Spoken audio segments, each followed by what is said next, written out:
जब भी आप टीमो अकाउंट मैनेजमेंट कर रहे होंगे और आपके ऑर्डर्स ग्रो होंगे तो 5 ऐसे इश्यूज आएंगे जिनको आपको डील करना पड़ेगा जो आपकी प्रॉफिटेबिलिटी के साथ लिंक होंगे। Number 1, returns, refunds, information tickets, chargeback claims और फुलफिलमेंट इश्यूज। इस वीडियो में हम डिस्कस करेंगे कि आपने इन इश्यूज के साथ कैसे डील करना है और कैसे आपने अपनी प्रॉफिटेबिलिटी को मेंटेन रखना है। सबसे पहले रिटर्न, रिफंड्स और रीशिप वाले जो रिक्वेस्ट हैं या ऑर्डर्स हैं वो आपको मैनेज रिटर्न्स में शो हो रहे होते हैं, और जो आपके क्लेम्स हैं वो इसमें आ रहे होते हैं, जो चार्जबैक हैं, फुलफिलमेंट वगैरह हैं वो इसमें है। रिटर्न्स पे बात करते हैं तो रिटर्न्स में व्यू ऑल में आपको सारी जो रिटर्न्स हैं वो शो हो रही हैं। उसके बाद अभी जो पेंडिंग एक्शन है जो आपकी तरफ से हैं वो यहाँ पे शो हो रही हैं, जबकि कंप्लीटेड में जिनको रिफंड चला गया है या अभी आपने साइन करना है वो इसमें आ रही है। और फोर्थ पे जो प्रोटेक्टेड बाय टीमो है इसके अंदर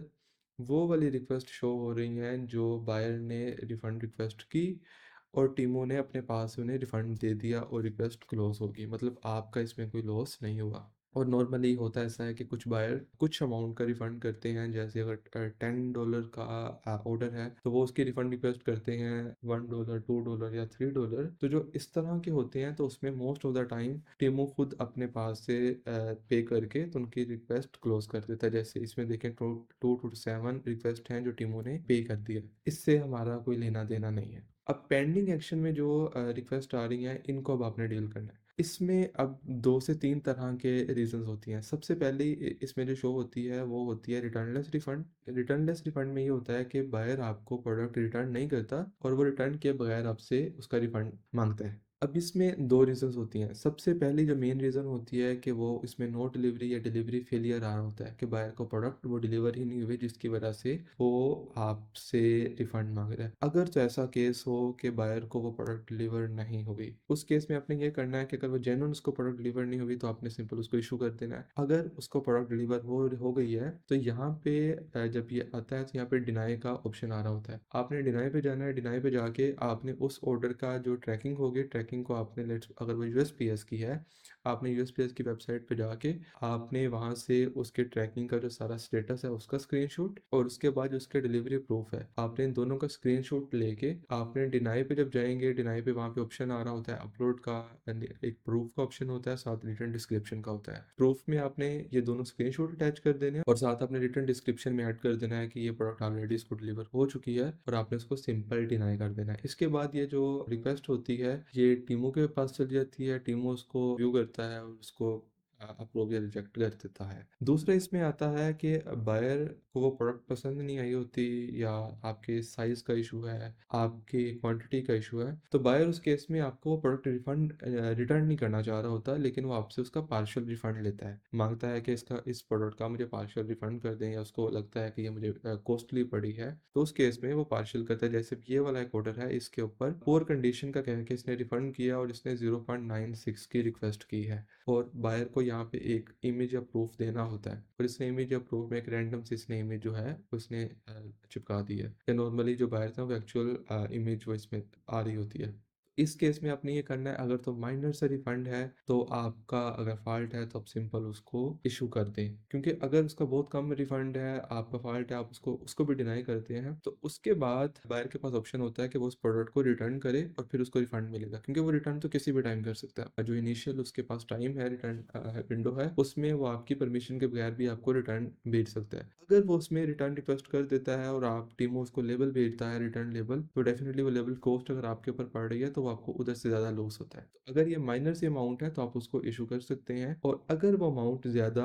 आपसे मांग रहा है तो उस केस में आपने सबसे पहले कॉन्टैक्ट बायर पे जाना है, बायर को मैसेज करना है कि उसे एग्जैक्टली इशू क्या आ रहा है, क्योंकि बहुत सारे केसेस में ऐसा होता है कि जो बायर हैं वो जो रीज़न यहाँ पे मेंशन ही नहीं करते, तो आपने जाके रीज़न पूछनी है। रीज़न पूछ के अगर आपको लगे तो आपने उसको कर देना है। लेकिन जो टीमों के बायर्स हैं, टू बी ऑनेस्ट इसमें फेक बायर्स बहुत ज़्यादा हैं बाकी प्लेटफॉर्म्स की निस्बत, जो मेरा एक्सपीरियंस है, और क्योंकि ये थोड़ा सा ज़्यादा चीपर प्लेटफॉर्म है, तो इधर की जो ऑडियंस है वो भी थोड़ी सी चीपर किस्म की है। तो इसमें आपको कुछ इस तरह के इश्यूज आ सकते हैं, लेकिन इसमें ऐसा नहीं है कि आप सारों को रिफंड किए जा रहे हैं अगर आपका फॉल्ट भी नहीं है। हम नॉर्मली जिसमें हमारा फॉल्ट होता है हम वो एक्सेप्ट करते हैं और बाकी हम सारे रिजेक्ट करते हैं। आप भी वो सिंपली वो रिजेक्ट कर सकते हैं, लेकिन जिसमें आपका फॉल्ट है उसको प्रूव करें, क्योंकि अगर उसको रिजेक्ट करते हैं तो टीमू बैकएंड पे आपके स्टोर को मॉनिटर कर रहा होता है, तो उधर से आपकी स्टोर हेल्थ भी खराब होती है और समटाइम टीमू उसको खुद अप्रूव भी कर देता है, और जिससे आपके नेगेटिव रिव्यू भी बढ़ जाते हैं, जिससे आपकी लिस्टिंग डी रैंक हो जाती है। इसको आपने इस तरह से कर लेना है। और जोन सी प्रोडक्ट रिटर्न वाली होगी, मतलब इसमें कुछ आएंगे जिस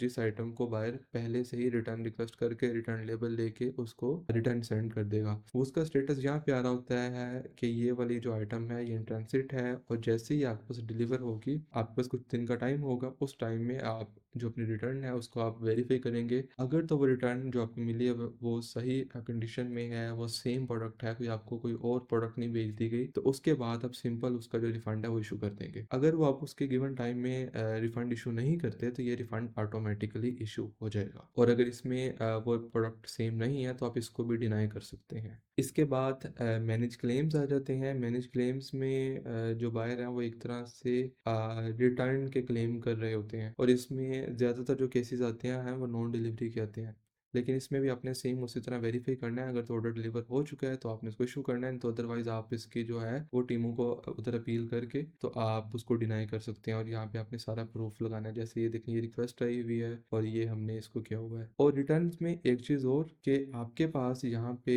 अगर आप किसी प्रोडक्ट के कम पीसेस सेंड करते हैं, मतलब आपको पैक ऑफ 5 का ऑर्डर आया या आपके एक प्रोडक्ट में कुछ पीसेस हैं लेकिन आपने वो कम सेंड किए, उसके लिए आपको एक रीशिपमेंट रिक्वेस्ट भी आ रहा होता है। यहाँ पे रीशिपमेंट रिक्वेस्ट में ये होता है कि आपको वो प्रोडक्ट दोबारा से सेंड करनी होती है। आपके पास ऑप्शन होता है यहाँ पे कि या तो आप रीशिपमेंट रिक्वेस्ट कर दें, रीशिपमेंट भेज दें उनको, या आप उनको रिफंड कर दें। तो रीशिपमेंट रिक्वेस्ट में ये होता है कि आपने यहाँ पे जब जाएंगे तो यहाँ पे आपको वो ऑर्डर शो हो रहा होता है, ऑर्डर के आगे आपने वहाँ पे जो बायर का एड्रेस है वो शो हो रहा होता है, और आपने फिर वो जो प्रोडक्ट होती है वो उस बायर के एड्रेस पे शिप करनी होती है। रीशिपमेंट के लिए टीमू लेबल नहीं देता। रीशिपमेंट जब आपने किसी को भी भेजनी है उसके लिए आपको लेबल बाहर से परचेज करना पड़ेगा, और जैसे ही आप लेबल परचेज करेंगे आपने उसकी ट्रैकिंग यहाँ पे पुट कर देनी है ऑर्डर के आगे, और वो आपकी रीशिपमेंट रिक्वेस्ट आपकी क्लोज हो जाएगी। उसके बाद आपका परफॉर्मेंस में यहाँ पे फुलफिलमेंट इश्यूज आ रहे होते हैं। फुलफिलमेंट इश्यूज में जो आपको फाइन्स पड़ते हैं ये वो वाले आ रहे होते हैं। ये थोड़ा सा लेंथी है, नेक्स्ट वीडियो में डिस्कस करेंगे। और इंफॉर्मेशन टिकट में वो वाले आ रहे होते हैं ऑर्डर्स जिसमें बायर